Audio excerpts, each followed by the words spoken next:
అందరికీ సాయిరామండి. ఈరోజు కార్తీక పురాణం 4వ రోజు పారాయణ చేద్దామండి. దీపదాన మహత్యము, కార్తీక పూర్ణిమ, సోమవార ఫలం. ఇప్పుడు జనక మహారాజు అడుగుతున్నాడు, ఓ వశిష్ఠ మునీంద్ర, నీవు ఎన్ని విషయాలు చెప్తున్నా నాకు తనివి తీరటం లేదు. కావున తిరిగి కార్తీక వ్రత పుణ్యం గురించి చెప్పుము. ఈ కార్తీక మాసంలో ఏ దానం చెయ్యాలో, దేనిని కోరి వ్రతం చెయ్యాలో చెప్పుము అని అడిగాను. అప్పుడు వశిష్ఠుల వారు ఇలా చెప్తున్నారు. కార్తీక మాసంలో శివాలయంలో గోపుర ద్వారం దగ్గర, శిఖరం దగ్గర, ఈశ్వరుడు లింగం దగ్గర దీపారాధన చేస్తే సమస్త పాపాలు నశిస్తాయి. ఎవరు కార్తీక మాసంలో శివాలయంలో ఆవునేతితో కానీ, నువ్వుల నూనెతో కానీ, విప్ప నూనెతో కానీ, నారింజ నూనెతో కానీ భక్తితో దీపం సమర్పించిన ఎడల వాడు ధన్యుడు, ధర్మజ్ఞుడు, ధర్మాత్ముడు కూడా. ముందు చెప్పిన నూనెలు ఏవీ దొరకకపోతే ఆముదంతోనైనా దీపం పెడితే పుణ్యం లభిస్తుంది. కార్తీక మాసంలో శివాలయం నందు మోహం చేత కానీ, భక్తితో కానీ, బడాయికి కానీ దీపం పెట్టేవాడు శివప్రియుడు అవుతాడు. పూర్వకాలంలో పాంచాల దేశమందు కుబేరునితో సమానమైన ఒక రాజు ఉండేవాడు. అతనికి సంతానం లేక గోదావరి తీరంలో తపస్సు చేసెను. గోదావరిలో స్నానం చేయటానికి వచ్చిన పైప్పల మహాముని ఈ రాజు తపస్సు చేయటం చూసి, రాజా, ఎందుకు తపస్సు చేస్తున్నావు అని అడిగాడు. అప్పుడు రాజు, ఓ మునీశ్వర, నాకు సంతానం లేదు, సంతానం కొరకు తపస్సు చేస్తున్నానని చెప్పెను. అప్పుడు ఆ మునీశ్వరుడు రాజుతో ఇలా అంటున్నాడు, ఓ రాజా, భక్తితో బ్రాహ్మణులను, శివుణ్ణి సంతోషపెట్టు. అలా చేస్తే నీకు పుత్ర సంతానం కలుగుతుంది అని చెప్పాడు. ఇలా పైప్పల మహాముని చెప్పగా రాజు విని ఆనందంతో నమస్కరించి ఇంటికి వెళ్ళి స్నానం చేసి అలంకృతుడై శివునికి ప్రీతి అయిన దీపాలను దానం చేశాడు. తరువాత ఆ పుణ్యఫలంచేత రాజు భార్య గర్భవతి అయి 10వ మాసమున పండంటి మగబిడ్డను జన్మనిచ్చింది. పుత్రుడు జన్మించిన వార్త విని రాజు ఎంతో ఆనందపడి, కార్తీక మహాత్మ్యము సత్యమైనది, కార్తీక వ్రతం ధర్మార్థ కామ మోక్షాలను ఇస్తుంది, అందరికీ కార్తీక మాసం శుభప్రదము అని చెప్పెను. తరువాత రాజు కుమారునకు శత్రుజిత్తు అని నామకరణం చేసి బ్రాహ్మణులకు గోవులను, భూములను ఇచ్చి పూజించెను. తరువాత బాలుడు క్రమముగా పెరిగి పెద్దై యౌవనవంతుడై శూరుడై సుందరుడైనాడు.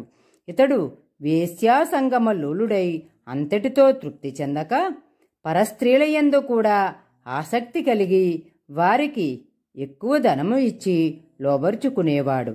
ఇది తప్పు అని చెప్పిన అందరినీ ధిక్కరించి జాతిని విడిచి దేవుళ్లను నిందిస్తూ కఠినముగా మాట్లాడుతూ ఎప్పుడూ కత్తి చేత్తో పట్టుకుని అడ్డము వచ్చిన వారిని హింసిస్తూ అన్యాయ మార్గంలో జీవిస్తూ ఉండేవాడు.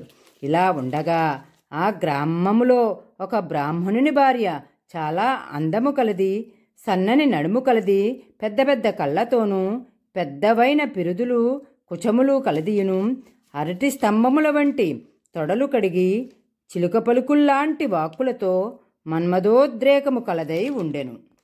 ఆ రాజకుమారుడు ఆ బ్రాహ్మణుని భార్యను చూసి ఆమె సౌందర్యమునకు ముగ్ధుడై ఆమె యందు ఆసక్తి కలవాడయ్యెను.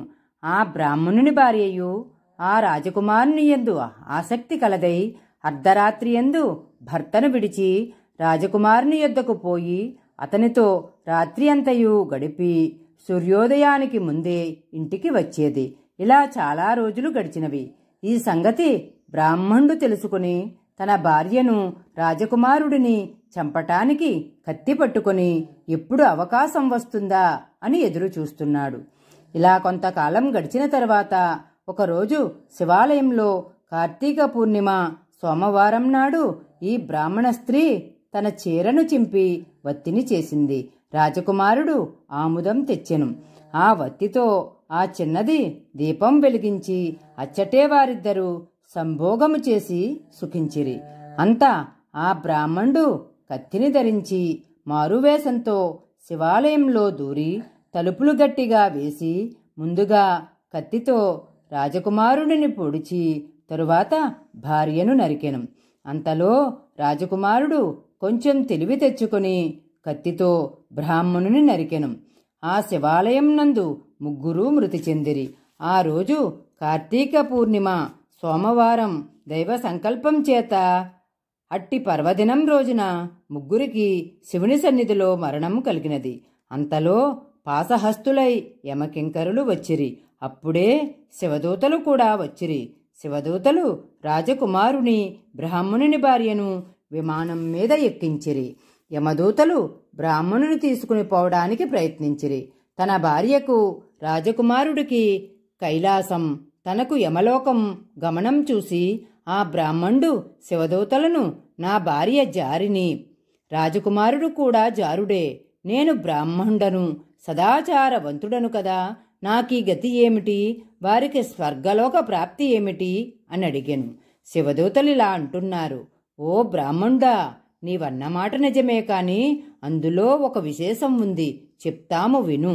నీ భార్య పాపాత్మురాలు జారిని అయినప్పటికీ కార్తీక పూర్ణిమ నాడు సోమవారం నాడు శివాలయంలో దీపారాధన చేయటానికి తన చీరను చింపి వత్తి చేసింది కాబట్టి పాపాలన్నీ పటాపంచలైపోయాయి. ఇక ఈ రాజకుమారుడు దీపం పెట్టడానికి ఆముదం తెచ్చాడు కాబట్టి కామమోహం వల్లనైనా కాని శివాలయంలో దీపం వెలిగిస్తే ధన్యుడు యోగ్యుడు అవుతాడు. కనుక దీపం వెలిగించిన కారణం చేత నీ భార్యకు రాజకుమారునకు కైలాసం, నీకు దీపదానం చేయనందుకు నరకం సిద్ధించింది. ఇది వరకు నీవెంత మంచిగా ఉన్నా వారితో సమానుడవు కాలేవు, ధర్మసూక్ష్మమిది అని చెప్పిరి. శివదూతలు చెప్పిన ఈ మాటలు రాజకుమారుడు విని దయావంతుడై, అయ్యో, ఈ బ్రాహ్మణుని భార్య చేత రమించి ఈ బ్రాహ్మణునిచే శివాలయంలో చంపబడ్డ నాకు కైలాసం, ఇతనికి నరకం కలుగుట చాలా దుఃఖంగా ఉంది. కాబట్టి నేను దీపం వెలిగించిన పుణ్యంను కొంత ఈ బ్రాహ్మణకు ఇస్తాను అని చెప్పాను. ఒకేసారి మృతి చెందిన ముగ్గురికి సమానగతియే ఉండవలెను అని ఆలోచించి తన దీపదాన పుణ్యమును కొంత ఆ బ్రాహ్మణునకు ఇచ్చాను. ఆ పుణ్యము చేత ఆ బ్రాహ్మణుడు కూడా విమానమెక్కి కైలాసమునకు పోయెను. తెలియకుండానే చేసినా గాని ఒక దీపదానం చేత ముగ్గురు కైలాసమునకు వెళ్ళిరి. కాబట్టి కార్తీక మాసమందు తప్పక ధర్మమును చేయవలెను. అట్లు చేయని వారు రౌరవ నరకమును పొందుదురు.